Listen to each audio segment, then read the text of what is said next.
E aí, pessoal, tudo bem? Alguns colegas me procuraram ontem porque leram a notícia a respeito da invasão de um hacker no STJ, né? E eles também não estão conseguindo acessar seus processos desde o início da semana, muito menos o site do tribunal, né? Então, eu decidi gravar esse videozinho junto com o meu parceiro aqui, o Gustavo, nosso especialista em segurança da informação, da Ortrel, Serviços Inteligentes, e explicar um pouco sobre o ocorrido e também sobre a responsabilidade do Superior Tribunal de Justiça à luz da LGPD, né?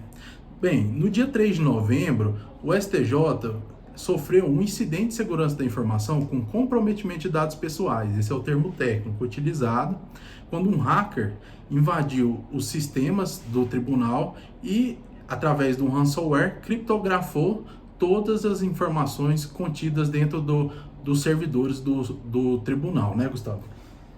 Foi isso mesmo, né? E aí, pessoal, tudo bem? Tem muita informação, eu acabei lendo, né, algumas publicações aí referente ao ataque em si. E é importante a gente destacar, né, dentro desse processo, que houve motivação para o ataque, né? Pelo que eu pude ver das entrevistas aí, o pessoal falando, teve uma motivação, né, até mesmo do último caso aí também. E é uma o que leva para um ataque hacker. A gente tem vários segmentos, né? Mas um delas, para mim está explícito nesse caso, é mostrar o poder para o Tribunal de Justiça, para o governo do Brasil e para todo mundo que está envolvido ali, que ninguém está seguro, né? Nem mesmo o STJ, com todo o aparato de segurança, com data center, com biometria, nada disso está livre ainda, né? E a gente vai falar um pouquinho também sobre que técnica que foi usada aí, que também tá bastante questionável. Li alguns conteúdos aí também questionáveis sobre as técnicas utilizadas, e é isso. Então, e sobre o ransomware, Gustavo, o que você pode falar pra gente, né? Como que foi realizado esse ataque ao tribunal? É engraçado, né, que até, Fernando, lendo esses artigos, né, o pessoal já está lá fazendo toda a investigação de tudo que está acontecendo e existe aí a suposição de que o ransomware ele veio através do e-mail, né, de um e-mail, e a partir desse e-mail pulou para dentro de uma máquina, né? Essa máquina abriu possivelmente o e-mail, e no momento em que ela abriu o e-mail, a pessoa que estava utilizando tinha acesso de admin ao domínio do STJ. O que é o admin? É o cara que administra, o administrador. Então, se o ransomware conseguir capturar credenciais do admin, ele pode ir para qualquer ambiente do STJ. Então, aquelas notícias que essa falha, essa vulnerabilidade pode ter surgido a partir de um acesso remoto do servidor que faz a manutenção do firewall e da segurança, pode, assim, ser procedente, né? Eu particularmente acho, Fernando, pouco provável que o acesso remoto de um colaborador de segurança que está em casa tenha provocado isso, né? Eu descarto essa possibilidade porque eu não consigo ver, né, principalmente o pessoal de segurança do STJ e dos órgãos federais, eles têm várias técnicas para poder fazer com que o acesso, mesmo o trabalho externo, seja seguro. VPN, né, criptografias com chaves, né, que exijam mais forças de segurança.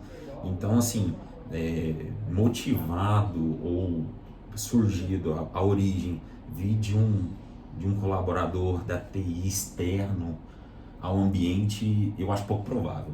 Pouquíssimo provável, mas existe a possibilidade, né? Igual eu falei, o ransomware, uma das características dele é pegar os usuários da máquina local que podem ter privilégios administrativos, e aí sim ele acessar os compartilhamentos, acessar o ambiente de e-mail e capturar, né, e sequestrar esses dados aí. Entendi. Tá? Então, localmente, isso vai ser um dos fatores aí, né? Mas você acredita que pode ter acontecido que o tribunal não adotava as medidas técnicas de segurança suficientes para proteger esses dados, Acredito. tanto de servidores quanto dos processos que tramitam, né, dentro do tribunal? Eu acredito porque o volume de pessoas, né, dentro do STJ é alto, né? O processo de segurança, se ele não for muito bem estabelecido, é óbvio que o STJ, isso eu já até tive contato também, existe políticas de segurança para uso aos ambientes, né, a toda parte ali responsável por armazenar esses dados, né, apesar de existir, o STJ ele não consegue, as pessoas, né, todo mundo que está lá dentro, a equipe de tecnologia, ela não consegue acompanhar a quantidade e os avanços da insegurança. Né? A gente chama de insegurança, porque parte desse princípio que essas técnicas de ataque, né, ela está um pouquinho fora da segurança, então precisa de uma atualização constante, e o pessoal não tem braço para isso, porque eles estão responsáveis lá por manter o ambiente disponível, né, com as políticas de segurança disponível, mas o acompanhamento de vulnerabilidades, de ataques, de técnicas, políticas internas também, né? Isso exige uma atualização constante. E é importante a gente lembrar que ao mesmo tempo que os servidores, os técnicos de segurança da informação estão se atualizando, né, os hackers também se atualizam, né, eles não ficam parados, né? Exatamente, e é numa frequência às vezes muito maior do que Isso, do que muitas acontece. vezes ele não consegue acompanhar para aprimorar essa segurança, atualizar, né? É por isso que eles terceirizam muito os serviços de segurança, né? Vão atrás de players aí no mercado que tem know-how para poder trabalhar com essa parte de segurança Como e de insegurança. Como a Ortrel, a gente também atende órgãos do governo, né? A gente faz esse trabalho já, tanto iniciativa privada quanto governo, e exatamente para a gente poder levar isso, né? Porque realmente exige essa atualização constante, exige o conhecimento de técnica que está sendo utilizado, né? Quais foram os caminhos e parâmetros. E agora o pessoal também, eles estão não só com uma equipe, né, de consultores e peritos forenses ali, possivelmente até todo mundo forense, né? Mas também está com a própria Polícia Federal. Né? Então, assim, você vê, ele teve que acionar os terceirizados, né? Teve que acionar a Polícia Federal exatamente para identificar qual que é a origem do ransomware, de onde que veio, de que máquina que surgiu, de que e-mail que recebeu esse arquivo malicioso.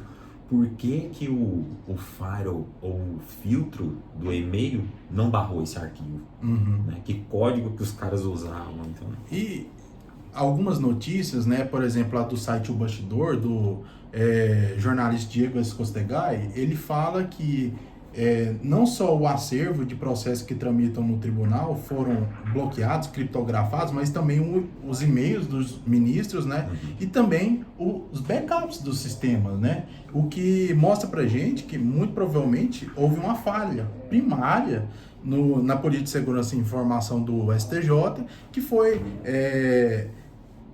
manter o backup tudo num local único, né? Isso. Eu até, quando eu li, né, sobre essa questão, hoje, comumente, quando você sofre um ataque de ransomware, é muito comum as empresas terem uma política de backup, né? Mas um exemplo, se você usar mesmo assim para o ambiente que você tem de produção e para o ambiente de backup, consequentemente você está comprometendo o ambiente de backup também, né? Então, é um erro muito comum.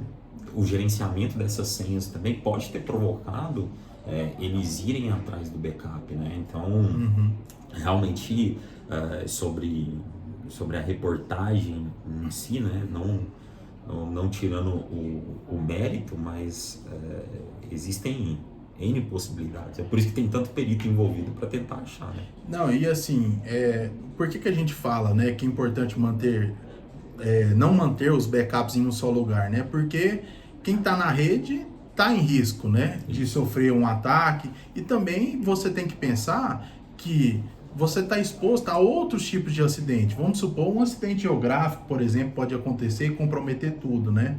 Então, até entrando nesse assunto, né, é importante, já que eu sou advogado e conversando também com meus colegas de advocacia, que têm seus próprios escritórios, né, é importante a gente ter consciência dentro dos nossos negócios, né, Gustavo?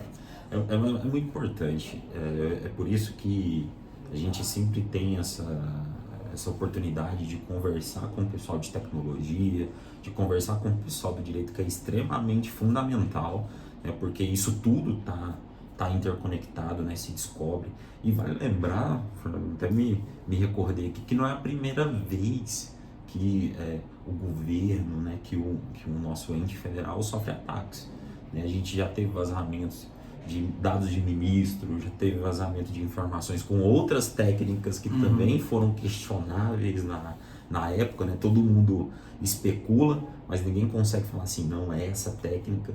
E aí dentro do meio de segurança, né, a gente já sabe exatamente que técnica que foi utilizada, né, para isso acontecer. Certo. Então assim, o governo ele tem sido alvo constante desse Mas também os dessa escritórios de advocacia podem ser, né? Pode. E por isso que a gente tem ter essa consciência, né? Quando, inclusive no planejamento dos nossos escritórios de advocacia, que é necessário adotar também essas políticas de segurança da informação, né? Acho que se você não tem uma política de segurança da informação, corra o mais rápido possível para poder se adequar, né? Eu acredito principalmente com a LGPD, com a Lei Geral de Proteção de Dados, né, hoje a política ela vai ser mais do que essencial, porque ela, além de cobrir vários itens da LGPD, né, já faz com que você tenha um avanço dentro desse compliance, né, com a Lei Geral de Proteção de Dados. Então é importante, não só isso, os escritórios de advocacia mais ainda, que tem dados muito, muito relevantes, processos, né, até em segredo de justiça. Exatamente. Eu te pergunto, e os processos de segredo de justiça? Imagina, né? Não cabe aplicação da LGPD, sei lá, uma ação civil pública, todo mundo entrar contra o STJ dos processos que estão lá, porque eu quero meu processo disponível. Só que ele não está disponível. Pois é, nesses Não, casos, né? Antes de mais nada, é importante a gente ainda aguardar, né? Porque está sendo realizada uma perícia do tribunal, executada tanto por servidores do próprio órgão, né? Do própria corte, mas também por peritos terceirizados que foram contratados para atuar nesse incidente, né? Então, antes de mais nada, é importante que nós guardemos essa perícia. Essa perícia, a partir dela, né, nós poderemos ter 4 resultados muito importantes que nos informará sobre a real dimensão desse incidente, né? O primeiro deles, quais as medidas técnicas e administrativas que o tribunal vai adotar, né, ou já adota em relação à garantia da segurança desses dados, né? Inclusive, nesse sentido, a gente pode citar o artigo 48, parágrafo 3º da LGPD. Além disso, né, outro segundo resultado que podemos esperar dessa perícia é o registro de tratamento desses dados pessoais, né? Para a gente saber o que o STJ armazena hoje, não só dos processos, mas também dos servidores, os ministros, né? A gente não pode esquecer deles. Os dados pessoais deles também estão vulneráveis, né, ao acesso de um terceiro estranho a toda o procedimento, aos processos da corte, né? Terceiro resultado que podemos esperar é a análise de risco realizada por essa perícia, né, Gustavo? Eu até, assim, a gente conversando aqui, né, vem um monte de coisa na cabeça, e uma das coisas, assim, que mais me intriga nesse momento, né, é que, ao meu ver, o STJ, ele está, na verdade, bastante defasado com relação às tecnologias. Pois o que estranho, né? Porque a gente fica sempre sabendo, assim, a gente ouve, né, lê as notícias que esses órgãos, não só os tribunais, né, as cortes federais, também as estaduais e também a Receita Federal, por exemplo, são muito avançadas, né, tecnologicamente e tal, mas esses esses incidentes, né, como esse ocorrido com o STJ, mostra que muitas vezes não é verdade. Não, pois é, que não é. E é assim, e são lugares que têm altos investimentos em equipamentos de ponta. Só que aí que tá. O que eu falo, geralmente eu falo, né? Não adianta você investir só no equipamento, né? Você tem que investir também num serviço das pessoas. A minha estranheza com relação à tecnologia, porque hoje é assim, ó, a gente tem ambientes que são extremamente duplicados. Tipo assim, se esse ambiente aqui parar, eu jogo para outro ambiente e tá tudo funcionando. Esse ambiente aqui está comprometido ou ele precisa de alguma manutenção, a gente consegue fazer. Muito meio estranho o STJ não ter um ambiente redundante com alta disponibilidade para garantir que esses processos estejam sempre disponíveis. O que é isso? Como que resume? Eu tenho um espelho mesmo. É um espelho, esses ambientes são espelhados, mesma configuração, tudo que é feito aqui é replicado para lá. Geralmente a perda que existe é de segundos de informação, então ela é muito pequena ainda. E é uma perda considerável. Agora, me estranho, porque se fosse comprometido o seu ambiente de produção, o cara deveria subir um outro ambiente, né? Então, assim, a gente acredita, mas o pessoal não está tão atualizado assim. Pois é, por isso, né, também é importante o quarto e último resultado dessa perícia, né, que é o DPIA, que é o Data Protection Impact Assessment, ou relatório de impacto, né, realizado pela perícia nesse processo, né. É necessário demais uma análise de risco, porque agora o risco aumentou mais ainda. Sabe por que aumentou, Fernando? Porque assim, o cara já está lá dentro. Para ele poder ir para qualquer outro serviço e transparecer falando que, a gente, no meio de segurança, a gente chama disso de onar, né? Quando o cara conquista, ele teve sucesso no ataque dele. Quem é do jogo dos jogos digitais sabe o que é onar. A gente assim, onou, ou seja, o cara conquistou aquilo ali, e uma vez que você tem o ladrão dentro de casa, né? Se você ele não pode fizer, fazer a farra que for lá, né? Ele vai para todos os ambientes. E muito provavelmente os serviços do STJ estão conectados com outros do governo, né? CNJ, por exemplo, talvez do próprio governo federal, né? Vamos supor, PGFN, ou... Pois é, então tudo pode estar conectado, então quando o cara tá dentro da casa, ele pode chegar onde ele quiser, né? Onde quiser. Então, assim, essa vai ser uma preocupação do perito, além de localizar a origem do ataque, né? E é importante, eles conseguem fazer esse tipo, porque são peritos e peritos forenses, eles conseguem, e claro, se tomaram todas as medidas necessárias para iniciar a perícia, que eu tenho certeza que eles tomaram, mas eu não sei se a equipe do STJ que identificou tomou. Entendi. Que quando a gente vai fazer uma perícia, a gente também realiza as perícias forenses, né, em nível de rede, de sistemas, para saber o que foi comprometido. A primeira coisa que geralmente as equipes de TI fazem é desligar o servidor que foi comprometido ou que estão com os dados criptografados. Vocês não têm ideia do quanto de informação se perde quando você desliga esse ambiente. A gente poderia encontrar a origem, porque está tudo em memória. Algumas das notícias, né, falam que os servidores e os peritos que estão atuando, né, acreditam que os dados gerados nos últimos 5 dias anteriores ao incidente podem ser perdidos, né? Imagina o tanto de processos que foram protocolizados, dados relativos aos procedimentos internos do próprio tribunal mesmo, tudo vai ser perdido, né? Um prejuízo tremendo para todos, né? Então, para a gente finalizar, né, vamos falar agora também sobre a responsabilidade nesse caso, né? Porque a LGPD, ela também traz responsabilidade relativa a esses incidentes de segurança da informação com comprometimento de dados para a administração pública, né? Em especial nos seus artigos 31, 42 e 43, ela trata sobre essa responsabilidade em casos como esse. No caso, o controlador ou operador, né, inclusive órgãos e entidades públicos, empresas públicas, sociedades de economia mista, né, todas podem responder pelo dano em razão do exercício de sua atividade de tratamento.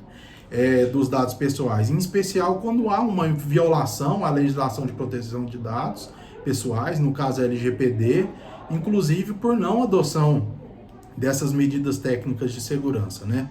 Mas, para finalizar, gente, é importante termos a consciência, né, que não existe segurança 100%. Nada está seguro. O que está na rede está em risco. Então, nesse caso, por exemplo, do STJ, a gente pode utilizar aquele conceito do Zero Day, né, que uma vulnerabilidade só será corrigida quando descoberta. Então, não tem como corrigir antes, muitas vezes, né? Provavelmente esse caso do STJ aconteceu isso, né, Gustavo? Então, eu gosto até de fazer um paralelo com a Covid, né? Não existia, ainda não existe uma vacina para a Covid, porque não dava para a gente prever que isso ia ocorrer. Então, o pessoal, os cientistas, os médicos estão correndo atrás para corrigir após essa descoberta. O mesmo conceito a gente pode aplicar na segurança da informação, né? Pode. Você fala um termo que a gente usa demais, né? O Zero Day é uma falha nova. Nem o responsável por um determinado serviço ou o fabricante que está fornecendo aquele serviço que está em rede, nem ele sabe. Muitas vezes, né, em muitos casos que a gente vê no nosso dia a dia de trabalho, né, quando acontecem esses incidentes, às vezes o técnico lá de segurança da informação não estava fazendo seu feijão com arroz do dia a dia, né, e às vezes pode acontecer dele estar desatualizado, ou o sistema está desatualizado, ou o hacker ter se atualizado muito, né, para conseguir encontrar uma vulnerabilidade para o seu ataque, né. Você falou do risco, né, Fernando? Então, me permite complementar, porque quando a gente está fazendo análise de risco, em que a gente considera, a gente também faz o levantamento do on-day. O que é o on-day? Você sabe que existe a falha,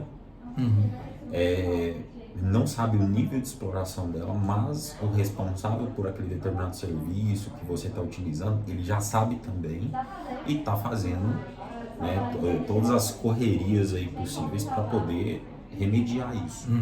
Muitas vezes o on-day, alguns casos, eles são passíveis de correção. E existe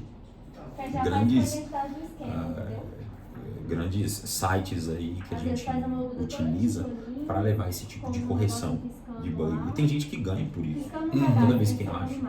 Então, recentemente, teve até um pagamento de, se eu não me engano, de $15 mil por uma vulnerabilidade que foi corrigida no DNS da Starbucks. Então, o cara acha a vulnerabilidade, explora ela e ganha por isso, né? Então, se ele corrige, ele ganha. Então, nada me tira a cabeça também que a motivação desse ataque hacker foi exposição, né? Exposição do próprio Tribunal de Justiça. Então, gente, é isso. Então, é importante a gente ter essa consciência, né? Ainda é muito cedo para tomar qualquer atitude, esperar qualquer ação. Primeiro, a gente tem que esperar essa perícia realizar seu trabalho, né? O momento é de ter paciência. Para então, sim, a gente realmente saber como agir, né? Então, enfim, eu queria agradecer a presença do Gustavo, nosso parceiro, nas nossas projetos de adequação para a LGPD, né? Ele cuida da nossa parte de política de segurança da informação. Muito obrigado, Gustavo, pela presença. Eu que agradeço. E é isso, pessoal. Até mais.